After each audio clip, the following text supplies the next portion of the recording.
안녕하세요, 최 팀장입니다.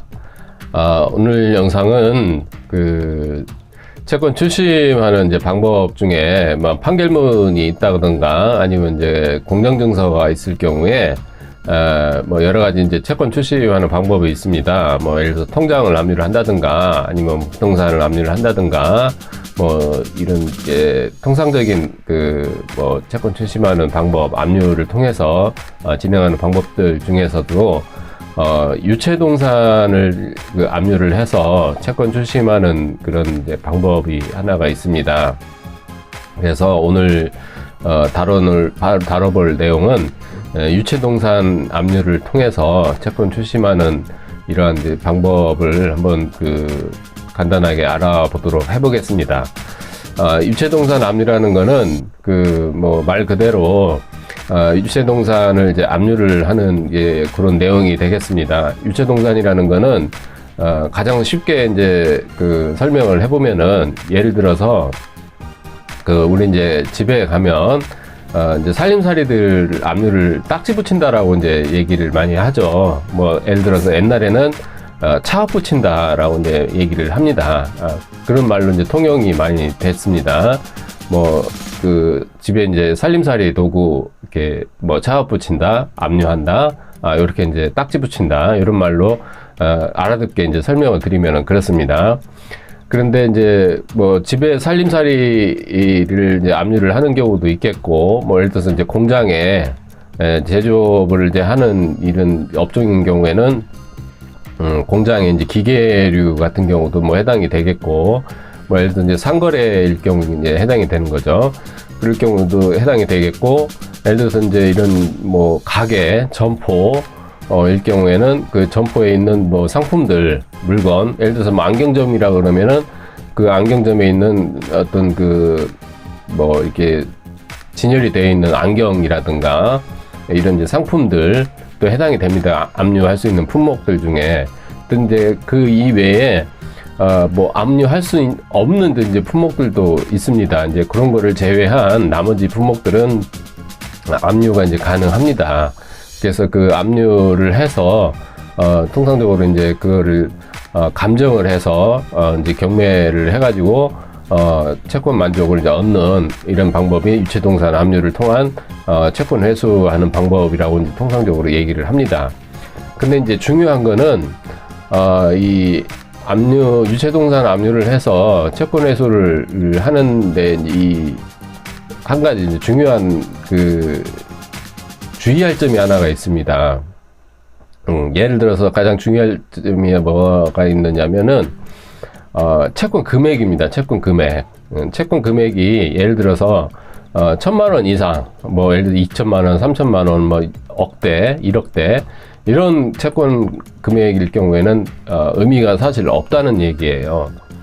예를 들어서 집에 가재도구에다가 유체동산 압류를 하는 경우가 있는데, 채권 금액이 예를 들어서 3천만 원이라는 얘기예요. 3천만 원, 4천만 원 이 정도 되는데, 집안의 살림살이에다가 유체동산 압류를 진행을 할 경우에 큰 의미가 없습니다. 예를 들어서 그 집이 사는 정도가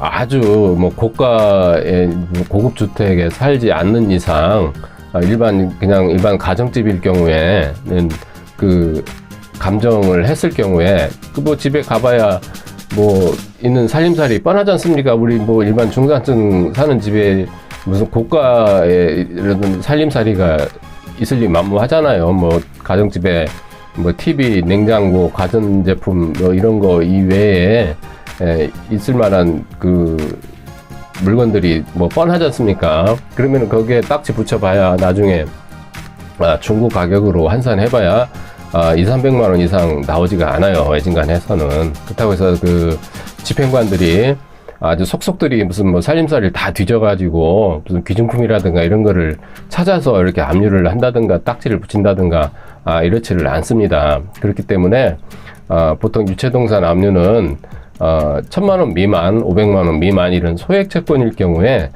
압박 수단으로서 이제 활용을 하는 거고, 그리고 유체동산 압류를 하기 전에 먼저 채무자의 이제 뭐 집이라든가 아니면 공장이라든가 아니면은 그 가게라든가 이런데 실사를 먼저 한번 나가 봐야 됩니다. 그 실사를 먼저 나가 봐서 실질적으로 압류할 만한 물건들이 있는지 없는지 이런 거를 살펴보고 채권 금액 대비해서 실익이 있을지 없을지를 먼저 봐야 되는 거고, 그리고 유체동산 압류를 먼저 하게 되면은 경매까지 만약에 간다라고 했을 때에 경매 우선권을 예를 들어서 가정집을 압류를 하게 되면은 그 배우자한테 먼저 주게 됩니다. 우선권을. 그렇기 때문에 배우자한테 우선권이 주게 되면은 배우자가 만약에 그 감정가액의 몇 프로 정도를 떠가게 되면은 그 또 의미가 없어요. 그럴 경우에는. 그렇기 때문에 유체동산 압류를 통해서 채권 회수를 만약에 한다라고 했을 때에는 상당히 주의를 요해서 이제 진행을 하셔야 되고, 하기 전에 실사를 먼저 이렇게 나가봐서 실질적으로 유체동산 압류를 했을 때 실익이 있는지 없는지 이런 거를 판단을 또 다 하셔야 되고, 그리고 이제 공장 같은 경우 압류를 또 진행을 할 경우에도 그 공장의 기계가 리스인지 아닌지 이런 것도 판단을 해야 됩니다. 그리고 또 공장 규모가 있는 경우에는 공장 저당법에 의해서 그 공장의 기계가 저당이 잡혀져 있는 경우가 상당히 많습니다. 쉽게 말씀을 드리면은 선순위의 채권자가 있다라는 얘기예요. 공장 저당법에 의해서 저당이 잡혀져 있기 때문에 그럴 경우에는 압류가 또 안 됩니다. 그럴 경우에는. 그런 거 저런 거를 다 판단을 해보시고서 알아보고 진행을 하셔야 되는 거예요. 그렇기 때문에 유체동산 압류는 채권자 스스로 하기에는 상당히 어떻게 보면은 상당히 간단한 그런 내용이지만은 실적으로 세부적으로 이렇게 따져보면은 채권자 스스로 하기에는 상당히 좀 난이도가 있는 그런 이제 그 채권 회수하는 강제 집행 수단이라고 보시면 되겠습니다. 뭐 방법은 간단하지만은 이것저것 세부적으로 따져봐야 될 내용이 상당히 많이 있습니다. 그렇기 때문에 그 통상적으로 진행을 하실 때에는 그 전문가한테 의뢰를 하셔서, 뭐 전문가라고 하시면은 여기서는 통상적으로 이제 신용정보 회사를 통해서 진행을 하시는 게 아무래도 비용과 시간을 절감을 하고, 그리고 또 전문가의 조언을 얻어서 진행을 하시는 게 아무래도 낫습니다. 그런 부분은 뭐 간단한 것 같지만은 안 그래요.